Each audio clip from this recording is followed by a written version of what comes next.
You got to remember, when it comes to any exercise and making it a great one, when it comes to building muscle, there's a couple of things you got to be on the lookout for. One, you got to make sure you're lengthening and contracting a muscle through its full range of motion. And secondly, you got to make sure you're doing so under an adequate amount of resistance to really challenge you.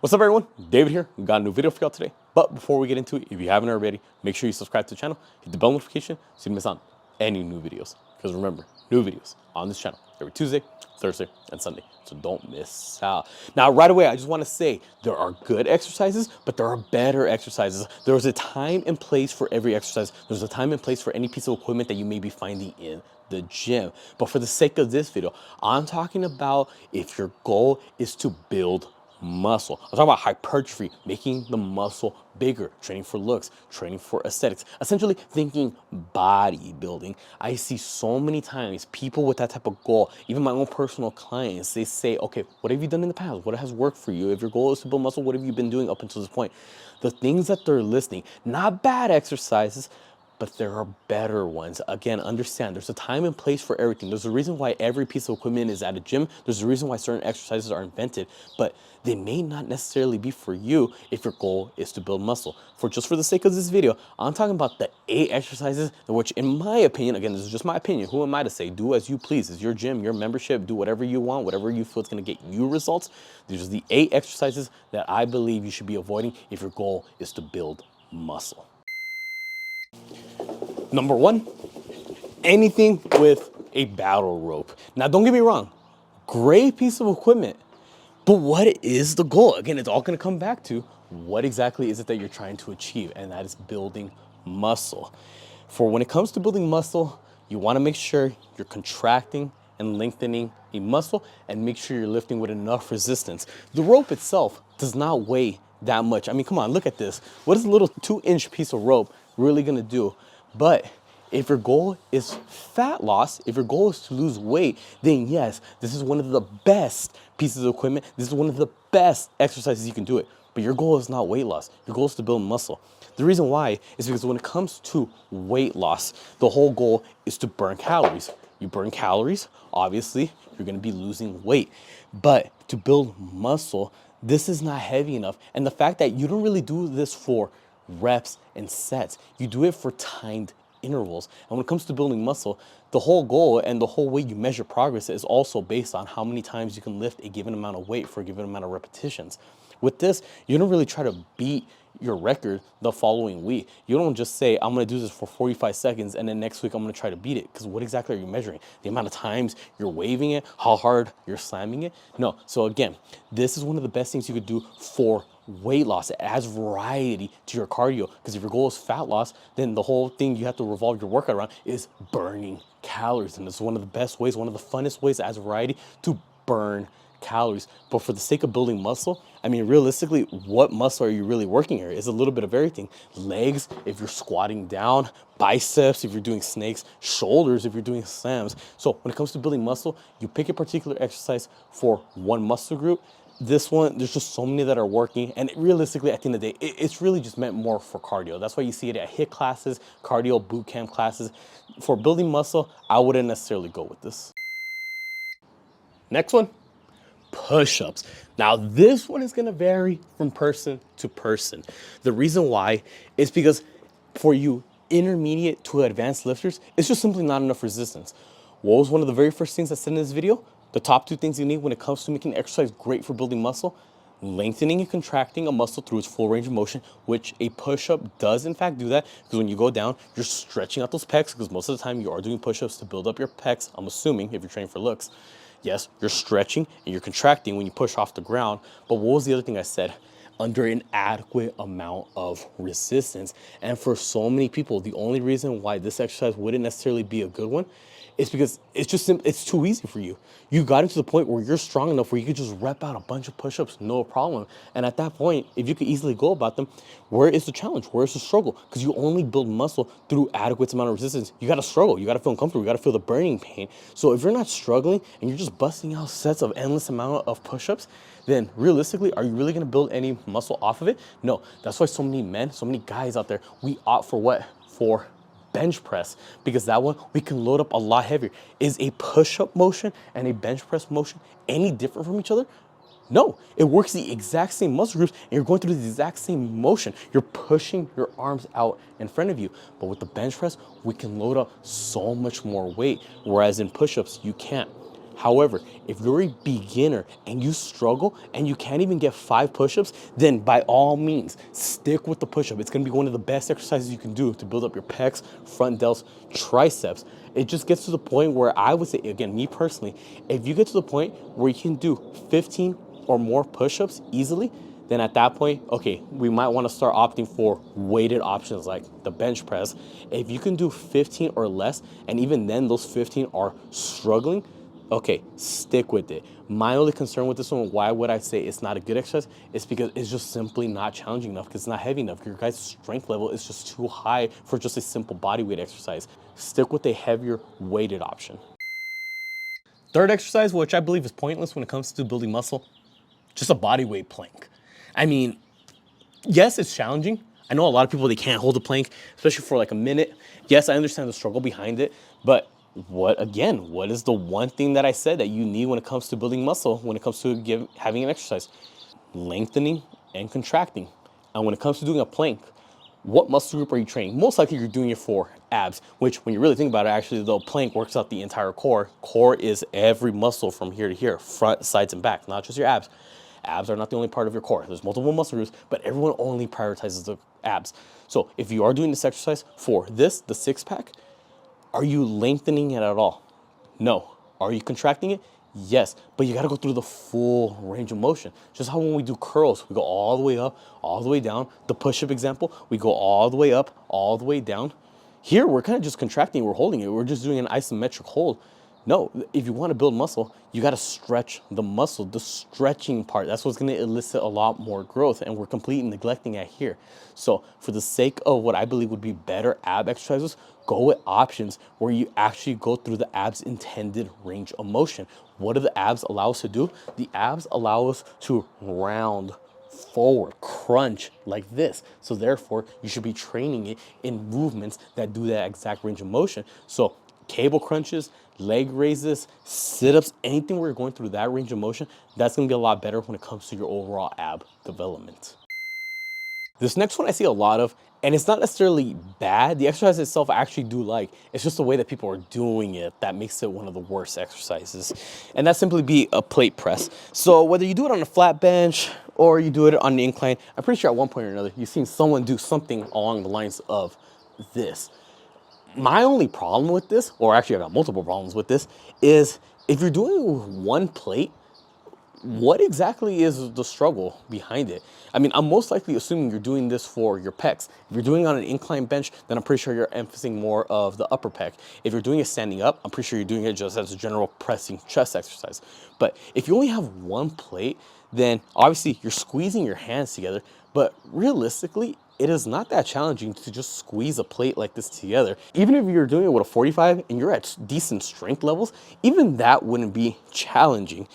I would suggest you actually double up on the plate. Grab 2 of them, have the smooth side of the plate stick out. So in that way, you really have to squeeze, because if you don't squeeze, they're gonna slip. It's gonna obviously fall on you. And then by having to squeeze harder, it's gonna make your chest work even harder. It's gonna make the exercise a lot more difficult. That's gonna be a way better variation instead of just doing it with one plate.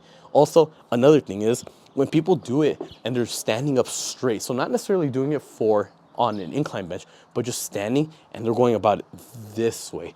The issue I have with that is why? What is it exactly that gives out first? Yes, I understand why you would do it for your chest, because you're kind of, squeezing the pecs together. But the thing is, it's not necessarily the challenge of your chest that keeps you from getting more reps. If I start fatiguing, it's not because my pecs are giving out, it's because my front delt is giving out, and that's what's causing the weight to be lowered. I mean, even with just a 25, I already feel my front delts working a lot harder than they should. So essentially, it feels like I'm struggling more just to keep the weight up here rather than I'm struggling to just push it out. So again, you gotta come back to what is the goal? If the goal is to build muscle for the pecs, then why is it that my shoulders are keeping me from getting those repetitions?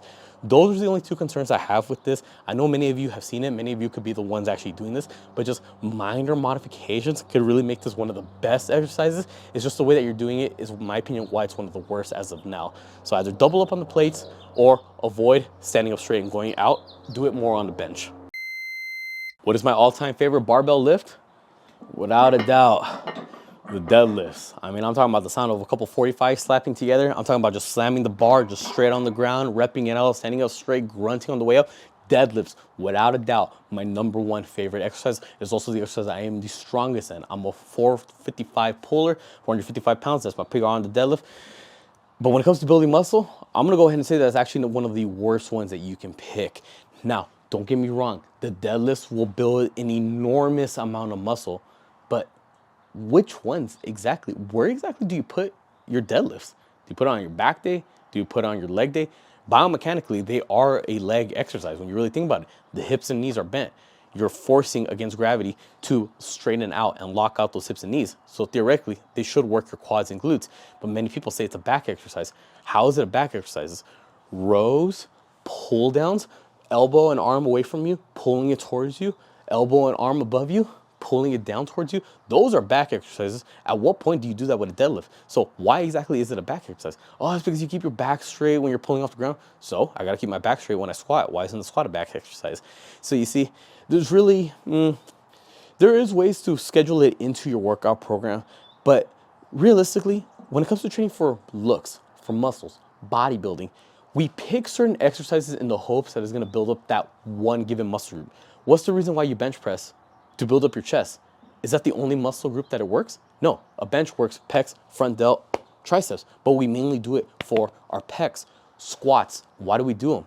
We do them usually to build up our quads. Is that the only muscle group that it works? No, it also works your glutes, but we mainly do it for the quads. When we do rows, what muscle groups does it work? Lats and biceps, but we don't really say we're doing that for our bicep workout for our arm day. No, we say we're doing it for our back. What exactly is the one muscle group that you're using to work on the deadlift? There's just so many different muscle groups that can be worked on a deadlift, so it's kind of hard to pinpoint just one select muscle group to put it on that one select workout.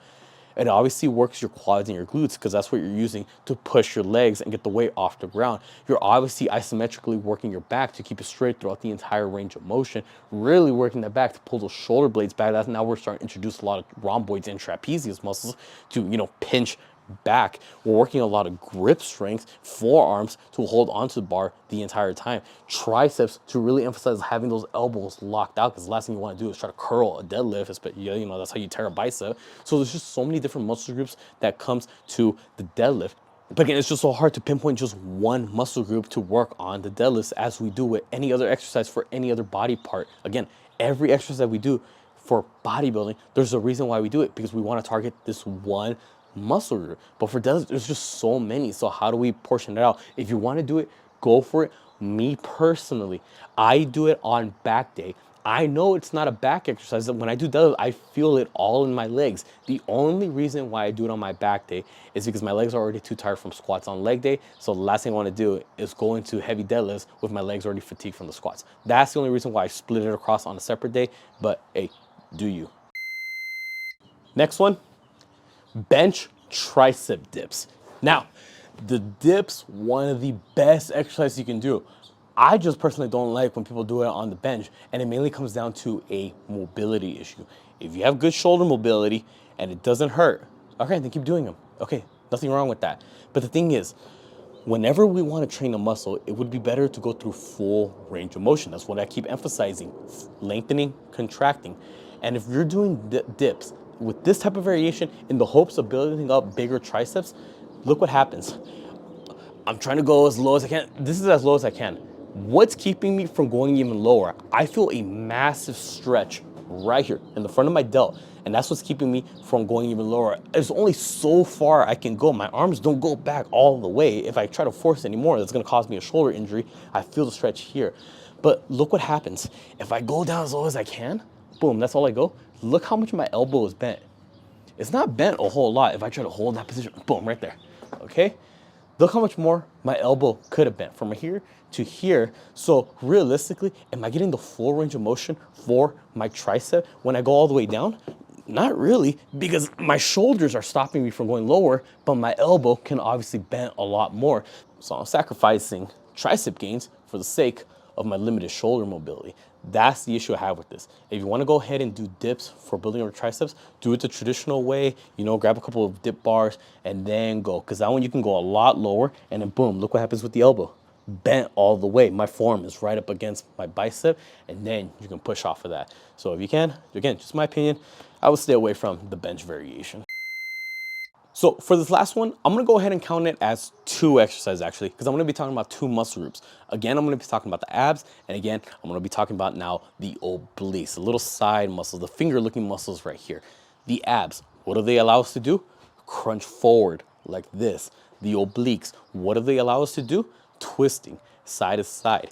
Many people, obviously, the goal, you know, it wouldn't be bad to have a 6-pack. Everyone wants to have abs, everyone wants to have a small waistline. Okay, that's perfectly fine. Nothing wrong with that. Not many people actually train their obliques, but if you do, there's nothing wrong with throwing in a couple rotation movements in there because the obliques just tie everything together. The obliques is what actually ties into that V line for the lower abs, especially for you guys out there that are trying to develop those lower abs. That's something that will definitely help you out. But the thing is, when it comes to training both of these movements, both of these muscle groups, I want you to start treating it the way you would any other muscle group. When we bench press, what do you always say you're gonna do? Oh, I'm gonna do 3 sets of 8. When you deadlift, okay, I'm gonna go ahead and do 4 sets of 12. When you do your 1-arm dumbbell rows, I'm gonna do 4 sets of 6 to 8 reps. Okay, when you do your curls, what do you say? I'm gonna go 3 sets of 15. Notice how it's always a certain amount of repetitions for a certain amount of sets. But for some reason, when it comes to training abs and obliques, both of those, all of a sudden repetitions go out the window. We never really say, I'm gonna do 3 sets of 12. I'm not gonna do 4 sets of 10, or I'm gonna do 2 sets of 20. No, it's always a certain amount of sets, but for a certain amount of time. All of a sudden, when it comes to these muscle groups, sets and reps go out the window, but all of a sudden we start bringing in timed intervals. Just how the battle ropes, I talked about earlier, how you say you're gonna go for 45 seconds, people treat their abs and their obliques the same way. No, treat your abs and your obliques the way you would any other muscle group. Just how you'll do sets and reps with any other muscle group, do the same thing for these. We never go on a bench press and say, I'm gonna do 3 sets of 45 seconds on bench. You never go up to the hamstring curl machine and say, you know what, I'm gonna do 4 sets of a minute.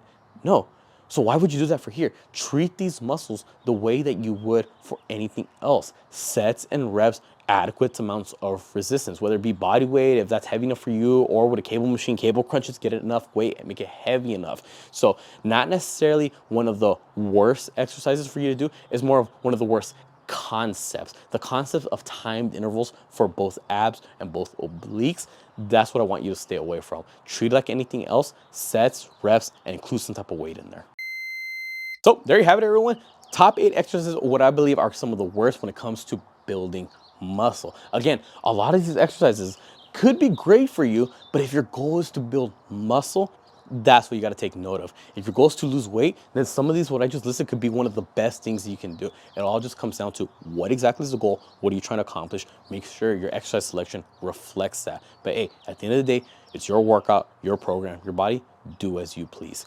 Comment down below if you enjoyed this video, and also comment down below any other video suggestions you'd like to see me do, whether it be about mindset, motivation, nutrition, diets, workouts, programs, whatever it is. Comment down below. Let's try to help each other out. Also, be sure to subscribe to my channel so you don't miss out on any new videos, because remember, new videos on this channel every Tuesday, Thursday, and Sunday, so don't miss out. And on Instagram and TikTok, same thing. Be sure to follow me on both accounts. I put all my links down in the description below. With that being said, I'll catch y'all next time.